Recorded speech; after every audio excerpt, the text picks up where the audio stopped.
Hello friends, मैं हूं Ashwin sir की क्लास में आपका स्वागत है। All of you are most welcome in the class. I hope class का टॉपिक आप लोगों का पूरी तरह से क्लियर हो चुका होगा। आज आपका सेंटेंस, फ्रेज और क्लॉज तीनों को हम एक साथ लेके आए हैं as because today your clause topic is going to be complete. आज आपका ये क्लॉज का टॉपिक पूरी तरह से आपका ये खत्म होने जा रहा है।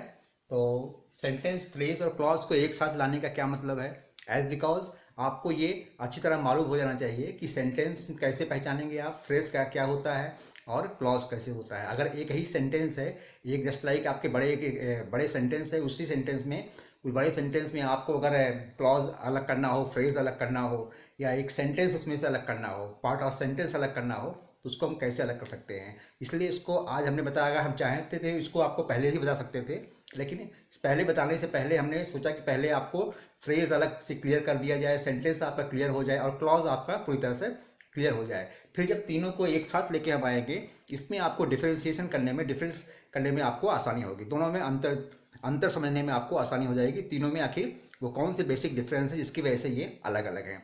आइए समझते हैं। यहाँ आप देख रहे हैं फ्रेज है। फ्रेज फ्रेज क्या होता है मालूम है आपको कि फ्रेज अपने आप में पूरी तरह से सरेंडर होता है, उसकी अपनी कोई आइडेंटिटी नहीं होती है। बिकॉज ना ही उसके पास सब्जेक्ट होता है, ना ही उसके पास वर्ब होता है। कभी सब्जेक्ट होगा तो वर्ब नहीं हो तो सब्जेक्ट होगा आपके पास, यानी कि उसका अपना कोई अस्तित्व नहीं होता है। जैसे फ्रेज यहाँ पर दिया गया है, फ्रेज को हम लोग क्या कहते हैं, वाक्यांश कहते हैं। On the bed, on the bed से क्या मतलब निकल के आ रहा है, ऑन द बेड यानी कि बिस्तर पर। अब बिस्तर पर से क्या मतलब समझ में आ रहा है, कुछ समझ में आ रहा है, कोई सेंस समझ में आ रहा है, इनकम्प्लीट सेंस दे रहा है, यानी कि बिस्तर पे पढ़ रहे हैं, लिख रहे हैं, भोजन कर रहे हैं या टीवी वॉच कर रहे हैं, वह क्या कर रहे हैं आपको नहीं मालूम है। तो ऑन द बेड ये आपका हो गया फ्रेज, जिससे कि आपको ये इनकम्प्लीट सेंस निकल के आ रहा है। ऑन द बेड ये आपका इनकम्प्लीट दे रहा है, इनकम्प्लीट सेंस दे रहा है, इसलिए इसको हम लोग फ्रेज की श्रेणी में रखते हैं। अब नेक्स्ट वन आपका है सेंटेंस। सेंटेंस आप देख रहे हैं, ये है आपका फ्रेज, सेंटेंस, क्लॉज। नेक्स्ट आपका है सेंटेंस। सेंटेंस दैट मीन्स आपका वाक्य जो कि कंप्लीट होता है, अपने आप में पूरा कंप्लीट सेंस देता है। जैसे कि ही was watching TV on the bed, he was watching TV on the bed, वह बिस्तर पर टीवी देख रहा था, वह बिस्तर पर टीवी देख रहा था। ये पूरी तरह से आपका कंप्लीट है। यानी कि स्टार्टिंग में आपने क्या देखा था, फ्रेज ऑन द बेड, इसका कोई सेंस नहीं आता, लेकिन जब यही ऑन द बेड को, इस फ्रेज को हम सेंटेंस में देते हैं, ही was watching TV on the bed. अब यहाँ पे ये क्लियर हो गया कि वो बिस्तर पर क्या कर रहा था। ही was watching TV on the bed, वह बिस्तर पर टीवी देख रहा था।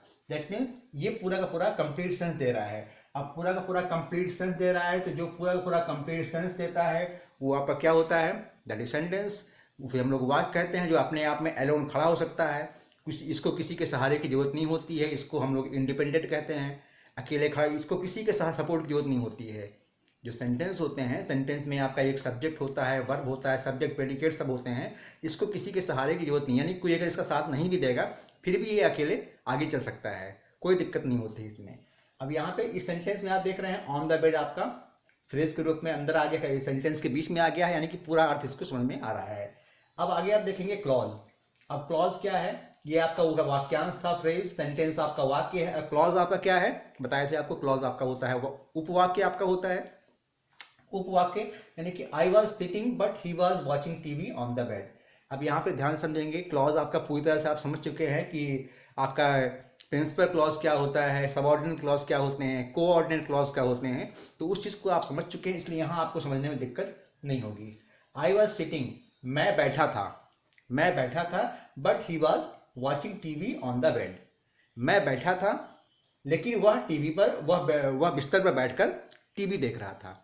समझ में आ रहा है। यानी कि यहाँ पे आप क्या देख रहे हैं, यहाँ पे सबसे पहले आप देखें क्लॉज में, ये यहाँ पे एक कंजक्शन आया हुआ है, बट आपका कौन सा कंजक्शन है, आपको ध्यान होगा कि जहाँ पे दो इंडिपेंडेंट क्लॉज, जहाँ पे दो इंडिपेंडेंट क्लॉज आपस में मिलते हैं, उनको जो पर्टिकुलर कंजक्शंस होते हैं उनको आपस में ऐड करते हैं, उनको आपस में मिलाते हैं, वो पर्टिकुलर कंजक्शंस आपके होते हैं कोऑर्डिनेट कंजक्शंस के रूप में जानते हैं। तो यहाँ पे जो बट है, ये दोनों इंडिपेंडेंट क्लॉज हैं। आई एम सिटिंग, मैं बैठा था, ही was watching TV on the bed, वह बिस्तर पर टीवी देख रहा था। दोनों आपके इंडिपेंडेंट हैं। अगर इनको अलग अलग करके देखा जाए, आई वॉज सिटिंग समझ में आ रहा है, ही was watching TV on the bed, वह टीवी पर, वह बिस्तर पर बैठकर टीवी देख रहा था, दोनों का अलग अलग सेंस समझ में आया। लेकिन यहाँ पे एक आई was sitting but he was watching TV on the bed, ये आपका पूरा एक कंप्लीट सेंटेंस है।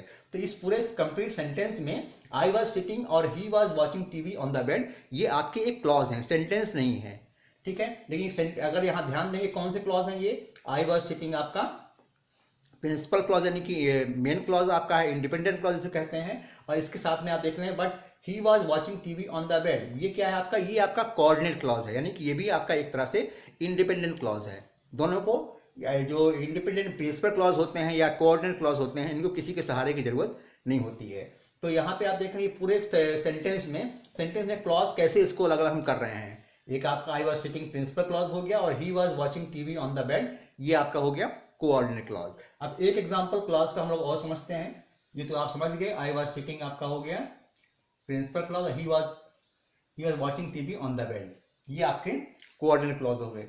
अब ध्यान देंगे अगला, व्हेन आई केम, जब मैं आया, ही was watching TV on the bed, when I came he was watching TV on the bed, जब मैं आया तो वह बिस्तर पर टीवी देख रहा था, बिस्तर पर बैठ के टीवी देख रहा था, तो ये भी आपका एक क्लॉज है। लेकिन यहाँ पे आपने क्या देखा था, इस सेंटेंस में आपके दो इंडिपेंडेंट क्लॉज थे, जो कि एक कोऑर्डिनेट कंजक्शन बट है जो कि दोनों को आपस में जोड़ रहा था, दोनों आपके इंडिपेंडेंट क्लॉज थे। लेकिन जो अगला एग्जांपल आप देख रहे हैं, व्हेन आई केम, जब मैं आया, ही was watching TV on the bed, वह बिस्तर पर बैठ के टीवी देख रहा था। दैट मीन्स यहाँ पे आप देख रहे हैं, यहाँ पे एक आपका इंडिपेंडेंट क्लॉज है, एक आपका डिपेंडेंट क्लॉज है, यानी कि सबऑर्डिनेट क्लॉज है। अब इसमें आप ध्यान देंगे अगर, तो ही was watching TV on the bed, he was watching TV on the bed, ये आपका हो गया प्रिंसिपल क्लॉज यानी कि इंडिपेंडेंट क्लॉज। और व्हेन आई केम, जब मैं आया, ये आपका हो गया सबऑर्डिनेट क्लॉज आपका हो गया, सबऑर्डिनेट क्लॉज हो गया। तो यहाँ पे एक चीज ध्यान देंगे, यहाँ पे व्हेन आपका जो कंजक्शंस आया हुआ है ये आपका सबऑर्डिनेट कंजक्शंस है। अब इसमें अगर डीपली आप जाएंगे, डिटेल्स आपको हम समझा चुके हैं, जो लोग अभी फर्स्ट टाइम इस वीडियोस को आप देख रहे हैं उनसे they are requested to watch the previous videos, यानी कि जो क्लॉज के प्रीवियस वीडियोस हैं, नाउन क्लॉज है, एडजेक्टिव क्लॉज है, एडवर्ब क्लॉज है, प्रिंसिपल क्लॉज है, कोऑर्डिनेट क्लॉज है, सबऑर्डिनेट क्लॉज, उनकी वीडियोस को आप देखेंगे तभी ये चीज़ें आपको, आज का टॉपिक आपको समझ में आएगा। तो व्हेन आई केम, जब मैं आया, वह बिस्तर बैठ के टीवी देख रहा था। तो यहाँ पे व्हेन क्या है, अगर आप ध्यान से यहाँ पे देखेंगे तो ये व्हेन आई केम, ये आपका कौन सा क्लॉज है, ये आपका एडवर्बियल क्लॉज है, क्योंकि और कौन सा है ये, adverb of place, sorry adverb of time आपका है। व्हेन आई केम, जब मैं आया, यानी समय की बात की जा रही है, जब मैं आया वह बिस्तर पर बैठ के टीवी देख रहा था, तो ये आपका सबऑर्डिनेट क्लॉज है, जिसमें कि आपका एडवर्बियल क्लॉज है। और he was watching TV on the bed, ये आपका प्रिंसिपल क्लॉज यानी कि इंडिपेंडेंट क्लॉज है। अब एक चीज आपको यार ध्यान से देखेंगे कि इस सेंटेंस में, तीनों सेंटेंस अलग अलग हमने समझा दिए हैं कि फ्रेज आप देख रहे हैं on the bed, on the bed आपका एक फ्रेज है, वाक्यांश है, इनकम्प्लीट सेंस दे रहा है। सेंटेंस में ही was watching TV on the bed, वह बिस्तर पर बैठ कर टीवी देख रहा था। और क्लॉज में आई was sitting but he was watching TV on the bed. इसी में आपका नेक्स्ट है when I came he was watching TV on the bed. अब यहाँ पे अगर हम इसमें से फ्रेज को अलग करना हो, अगर मान लीजिए he was sitting TV on the bed इसको दिया जाए, इसमें से कहा जाए फ्रेज को आप अलग कीजिए, तो फ्रेज क्या होगा इसमें, on the bed. On the bed क्या है, ये आपका फ्रेज है क्योंकि इनकम्प्लीट सेंस दे रहा है। तो इसको अगर आपको पूछा जाए कि इस सेंटेंस में आपका फ्रेज क्या है, तो particular group of words phrase कौन से हैं, तो आप इसको ऑन द बेड ये अंडरलाइन कर सकते हैं। इसी तरीके इसमें आई was sitting but he was watching TV on the bed, इसमें भी आप देख रहे हैं ऑन द बेड क्या है, फ्रेज के रूप में है। When I came he was watching TV on the bed, इसमें देख रहे हैं ऑन द बेड, हर तीनों ही सेंटेंस में आप देख रहे हैं on the bed as a phrase के रूप में आया है। और फ्रेज की पहचान क्या होती है, आपको मालूम है कि फ्रेज होते हैं, ग्रुप ऑफ वर्ड्स होते हैं, सिंगल वर्ड का कभी भी फ्रेज नहीं होता है। सिंगल वर्ड अगर है तो चाहे वो नाउन के रूप में आए या आपका वर्ब के रूप में आए या प्रीपोजिशंस के रूप में आए या किसी भी रूप में आएगा, वो आपका वो पर्टिकुलर होगा, चाहे लेकिन वो फ्रेज नहीं हो सकता है। फ्रेज होने के लिए कम से कम मिनिमम जो है 2 वर्ड्स आपके होने चाहिए। तो यहाँ आप देख रहे हैं ऑन द बेड, बेड को ये मॉडिफाई कर रहा है, दा लगा हुआ, दा के पहले आपका यहाँ पे ऑन आया हुआ है, ऑन द बेड, यानी कि पूरा बताया जा रहा है, बेड को मॉडिफाई किया जा रहा है, वो टीवी कहाँ देख रहा है, ऑन द बेड। ये पूरा हो गया ऑन द बेड फ्रेज है। अब यहाँ पे कुछ लंबे सेंटेंस है, लॉन्ग सेंटेंस है, इसमें आपको ध्यान देना है। I like English but my elder brother likes Hindi because he wants to be a Hindi poet. यहाँ ध्यान देंगे, आई लाइक इंग्लिश। क्लॉज आप समझ चुके हैं। अब इस सेंटेंस में आपको क्लॉज अलग करने हैं। और भी बड़े बड़े सेंटेंस होते हैं, सेंटेंस और भी लंबे लंबे आपको मिलेंगे, लेकिन एक एग्जाम्पल के तौर पे यहाँ पे समझा रहे हैं। आई लाइक इंग्लिश, मैं इंग्लिश पसंद करता हूँ। तो ये आपका समझ में आ रहा है। इसको पहले हम अलग कर देते हैं। आई लाइक इंग्लिश क्या हो गया, ये आपका इंडिपेंडेंट क्लॉज यानी कि प्रिंसिपल क्लॉज है। अब इसके बाद यहाँ पे एक कंजक्शन आया हुआ है बट। ये बट कंजक्शन आया हुआ है। कौन सा कंजक्शन? बट का कंजक्शन कहाँ यूज करते हैं? बट है, एंड है, नीदर, नॉर है, ये सब कहाँ हम लोग यूज करते हैं? कोऑर्डिनेट कंजक्शन के रूप में। जहां पे हम लोग माई elder brother like Hindi, but my elder brother like Hindi, लेकिन मेरा बड़ा भाई हिंदी पसंद करता है। मेरा बड़ा भाई हिंदी पसंद करता है, ये भी आपका एक कंप्लीट सेंस दे रहा है। ये भी आपका एक इंडिपेंडेंट क्लॉज है। My like English, my elder brother like Hindi, यहाँ पे बट कंजक्शन आया हुआ है। बट कंजक्शन कहाँ हम लोग यूज करते हैं? जब दो इंडिपेंडेंट क्लॉज आपस में मिलते हैं। दो इंडिपेंडेंट क्लॉज आपस में मिलते हैं, उनको कोऑर्डिनेट क्लॉज, बट है, एंड है, ये सब आपके, नीदर, नॉर है, ये सब आपको उनको ऐड करते हैं। तो अब ध्यान देंगे यहाँ पे इसके बाद क्या है, because he wants to be a Hindi poet, क्योंकि वह एक हिंदी कवि बनना चाहता है। मैं इंग्लिश पसंद करता हूं, लेकिन मेरा बड़ा भाई हिंदी पसंद करता है। बिकॉज, क्यों? Because he wants to be a Hindi poet, वह हिंदी क्यों पसंद करता है? क्योंकि वह एक हिंदी कवि बनना चाहता है। तो यहाँ पे जो बिकॉज आया हुआ है, बिकॉज आपका क्या है? एक सबऑर्डिनेट कंजक्शन है। सबऑर्डिनेट कंजक्शन है, और यहाँ पे देख रहे हैं because he wants to be a Hindi poet, ये पूरा पूरा क्या हो गया? ये आपकी एक सबऑर्डिनेट क्लॉज है। सबऑर्डिनेट क्लॉज आपका आया हुआ है। ये आपके आई लाइक इंग्लिश आपका इंडिपेंडेंट क्लॉज है, यानी कि प्रिंसिपल क्लॉज है। My elder brother likes Hindi, ये आपका क्या है? कोऑर्डिनेट क्लॉज है। और because he wants to be a Hindi poet, क्योंकि वह एक हिंदी कवि बनना चाहता है, इसलिए वह हिंदी पसंद करता है। तो यहाँ ध्यान देंगे बिकॉज जो आया हुआ, बिकॉज सबऑर्डिनेट कंजक्शन से, और बिकॉज सबऑर्डिनेट कंजक्शन कहाँ यूज करते हैं? किसमें? नाउन क्लॉज में, एडजेक्टिव क्लॉज में, या एडवर्ब क्लॉज में। डोंट गॉसिप हियर, जो कुछ भी यहाँ बताया जा रहा है, पूछा जा रहा है, समझाया जा रहा है, उसको अपने आप ही बताने की कोशिश करोगे। ये सब आपका हो चुका है। बिकॉज हम लोग कहाँ यूज करते हैं? That means adverb of reason. Adverb of reason, adverb of clause, जिसे कॉज जिसे कहते हैं, कारण यहाँ होता है। वह हिंदी क्यों पसंद करता है मेरा बड़ा भाई? क्योंकि वह एक हिंदी कवि बनना चाहता है। तो ये आप देख रहे हैं, ये आपका सबऑर्डिनेट क्लॉज जो कि एक एडवर्ब क्लॉज के रूप में आया हुआ है। अब इस सेंटेंस में अगर आपको फ्रेज आपको अलग करना हो, फ्रेज अलग करना होगा, अगर आपको इसमें फ्रेज अलग करना होगा तो कैसे आप अलग करेंगे? कौन से पार्टिकुलर ग्रुप ऑफ वर्ड्स इसमें एज ए फ्रेज है? फ्रेज का मतलब क्या होता है? फ्रेज होते हैं जो कि कंप्लीट सेंस नहीं देते हैं, इनकम्प्लीट सेंस देते हैं। तो यहाँ पे आप ध्यान देंगे, यहाँ भी कुछ नहीं है। ये आपका एक सब्जेक्ट के रूप में आया हुआ है, फिर आपका वर्ब है, सब्जेक्ट है आपका है, but my elder brother likes. अब यहाँ पे अगर आप ध्यान देंगे, to be and to be a Hindi poet, ये आपका to be a Hindi poet, ये आपका एक फ्रेज के रूप में आया है। एक हिंदी कवि बनना चाहता है। कवि कैसा है? कवि को मॉडिफाई किया जा रहा है। कैसा कवि? हिंदी कवि। ठीक है, तो ये आपका है हिंदी पोएट क्या हो जाएगा? एक फ्रेज के रूप में। अगर आपको फ्रेज पूछा जाता है तो जानकारी के लिए आपको बता रहे हैं। नेक्स्ट एग्जांपल है, Kritika is an intelligent student and her friend Roli is an intelligent student too who wants to become an ideal teacher in her life. समझेंगे इसको।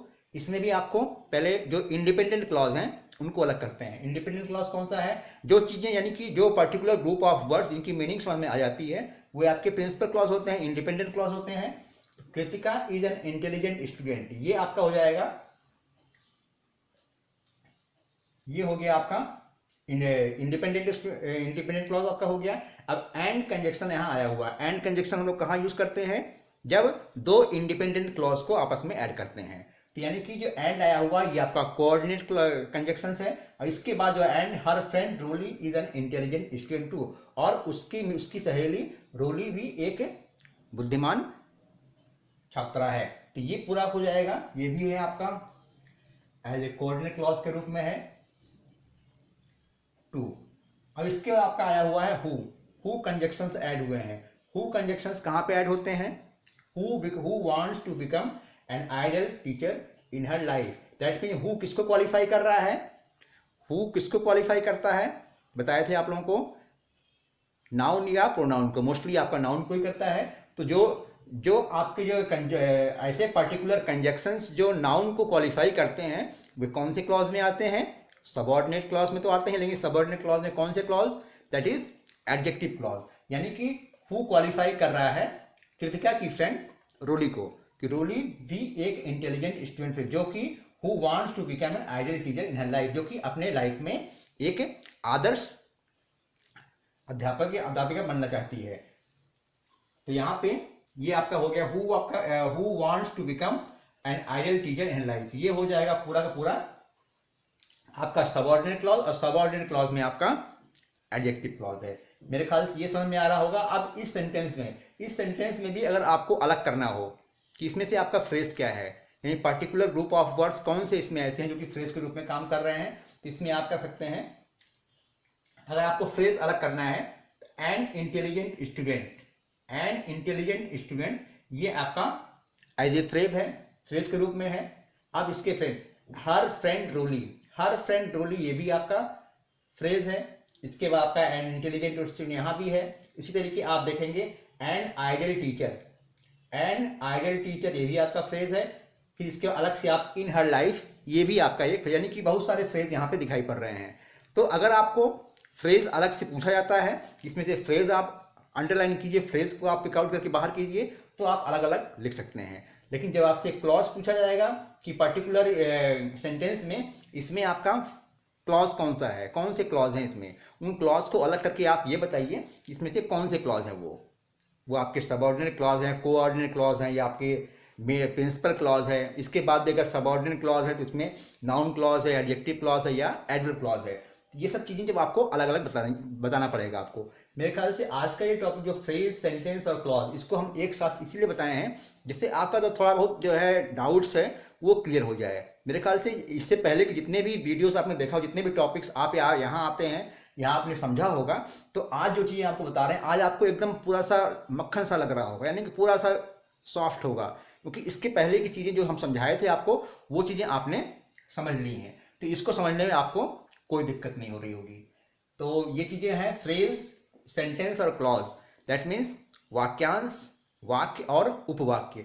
ये इन तीनों का आपस में तीनों बहुत ही इंटर रिलेटेड हैं, आपस में इनका बहुत ही गहरा संबंध है। तीनों जो है एक दूसरे के बिना जो है अधूरे हैं, तीनों का अपना एक महत्व है। लेकिन कहीं कहीं आपका क्लॉज में आपने समझा कि जो इंडिपेंडेंट क्लॉज होते हैं या कोऑर्डिनेट क्लॉज होते हैं, इनको किसी के सपोर्ट की जरूरत नहीं होती है, लेकिन जो सबऑर्डिनेट क्लॉज होते हैं इनको इंडिपेंडेंट क्लॉज की जरूरत होती है, उसके बिना ये अधूरे होते हैं। ये सारी चीज़ें आप लोगों को हम समझा चुके हैं। आज आपका ये है जिससे थोड़ा बहुत आपका जो कुछ भी डाउट्स है वो आपका क्लियर हो गया होगा। तो इसमें कोई दिक्कत नहीं समझने में, बस इसको जो कुछ टॉपिक्स आपको दिए हैं इसके कॉन्सेप्ट को आप लोग समझिए, कॉन्सेप्ट को आप समझेंगे सब कुछ आपका क्लियर हो जाएगा।